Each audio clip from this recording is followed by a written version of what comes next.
Sorry, thank you for bearing with me. I first heard about the diamond necklace affair in college. And closer to the mic? Okay.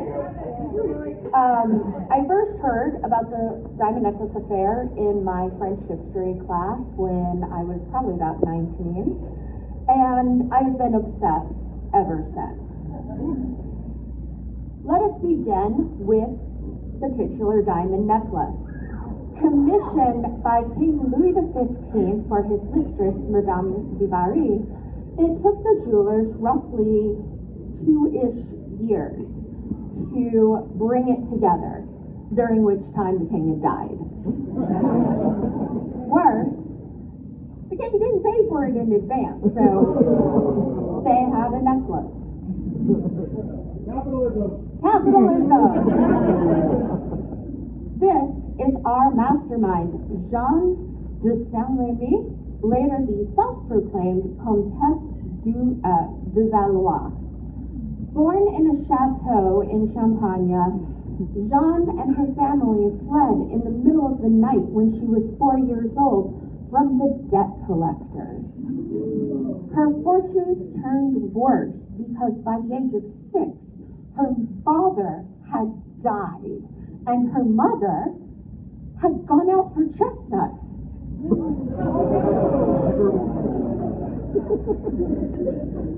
But by the age of 19, Jeanne succeeded where her father had failed. She was able to get the court at Versailles to acknowledge that she was the descendant of King Henri II and his mistress. Now, for the honor of carrying royal blood, she was awarded the sum of roughly, in today's money, $200,000 a year. I mean, pretty great, right? Jeanne was offended. That was a paltry amount of money. And she vowed to get back at the crown. But don't take my word for it. Don't take my word for it. I would like to share with you the words of Jacques Bougenot, a man who loved her, who wanted to marry her, who acted as her lawyer for free. Free lawyer! Struggling since her birth with the social order, she had defied the law and hardly respected morality much more. But what is a mastermind without a mark? This is Cardinal Louis René de Rohan, a member of the Rohan family, one of the oldest, most aristocratic, powerful, wealthy families in France. He was appointed as the ambassador from France, to the court of the Holy Roman Emperor in Vienna, a job he hated. He and the Empress had a hate-at-first-sight relationship, and in one of many letters, he said, in one hand she holds a handkerchief to wipe away her tears, while with the other she seizes the sword to complete the partition. Oh, this was incredibly funny to lots of people. But not Marie Antoinette. So when he was assigned to the court at Versailles, he found he couldn't get anything done. Now, what does Marie Antoinette have to do with the Empress Maria Theresa? Why? This is the family of the Holy Roman Emperor. This is Maria Theresa. This is her youngest daughter, Marie Antoinette. To use a historically accurate term, he talked shit about her mom. And he knew that he needed to fix it, because otherwise he wasn't going to get anything done. And thus begins the diamond necklace affair. Step 1. In 1784, Jeanne said to her lover, the Cardinal de Rohan, I have an idea. Write a letter and I will give it to my bestie, Marie Antoinette. And if Marie Antoinette has anything to say in reply, out of the goodness of my heart, I'll pass you that letter. And letters start flying back and forth. They start cool, they get warm, they turn red hot. The cardinal is convinced that he is in love with Marie Antoinette and that surely it is mutual. And he realizes he can never approach the queen in open court in front of her husband.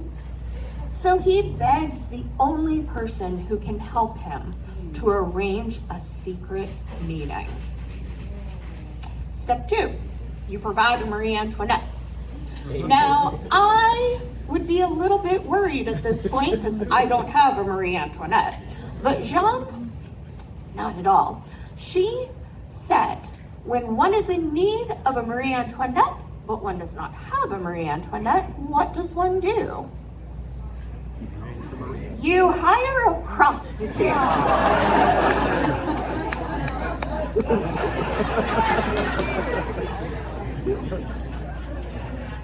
This is Nicole, and in the gardens of Versailles at night, with a veil, close enough.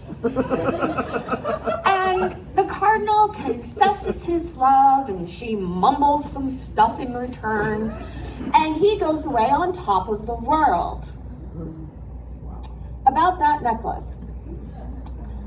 Now, this was a necklace made for royalty, and without King Louis XV, they turned to the next obvious person, Queen Marie Antoinette, who responded effectively, I have enough diamonds. It was because she hated Madame du Barry and didn't want a necklace made for her. But then they turned to Catherine the Great of Russia, who said no.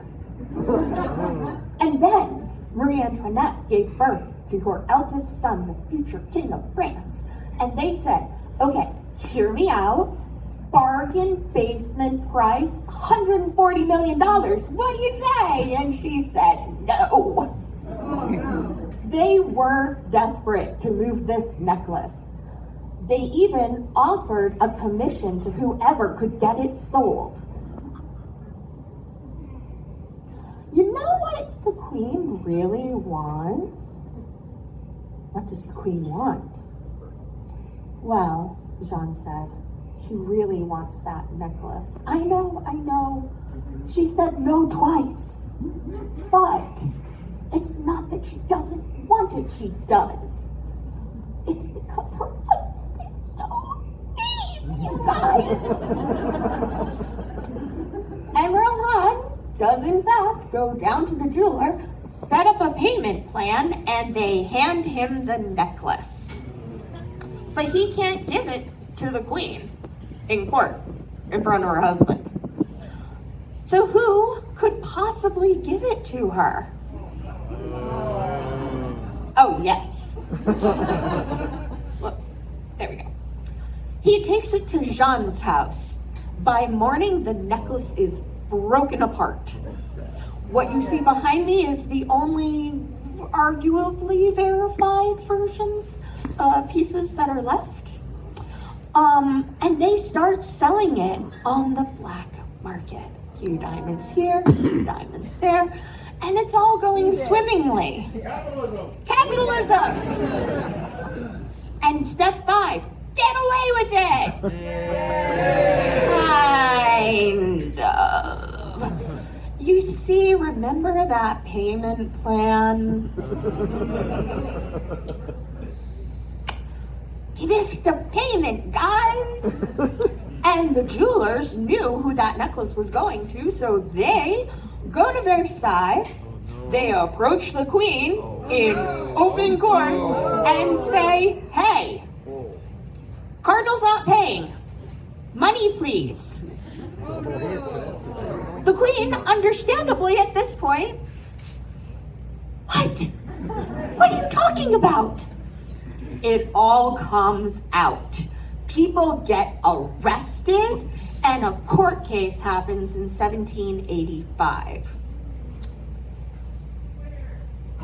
Liars! In court, do you all think that Jeanne was found innocent or guilty? Guilty. She was found guilty. She was branded and sent to life in prison.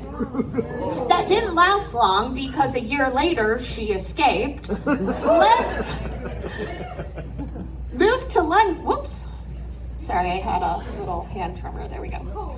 Moved to London, wrote her, let's call it factional autobiography, which is quite interesting, and wrote defamatory pamphlets about Marie Antoinette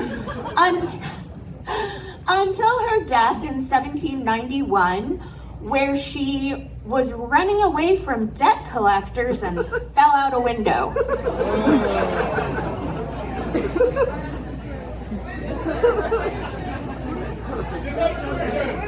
Defenestration.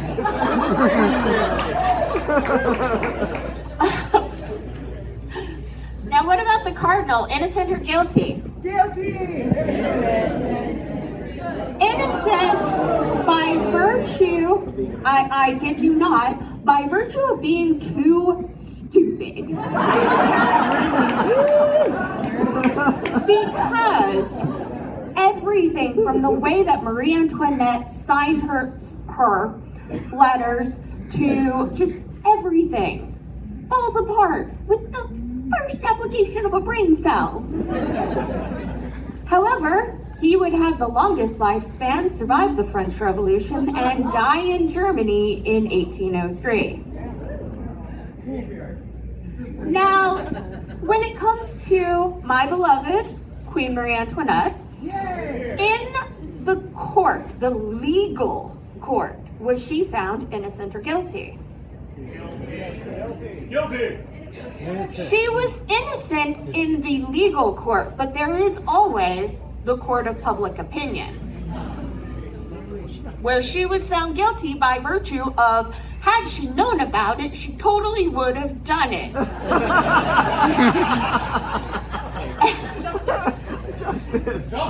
And she would die in 1793 at the blade of Madame Guillotine. In fact, the blade in the center on display. Decapitation. And so I would like to raise a glass to the diamond necklace affair, the most successful and audacious jewel theft of the 18th century, a scandal that destroyed a once beloved queen's reputation more than any other, and in fact hastened the start of the French Revolution by 1 to 2 years. To the diamond necklace affair.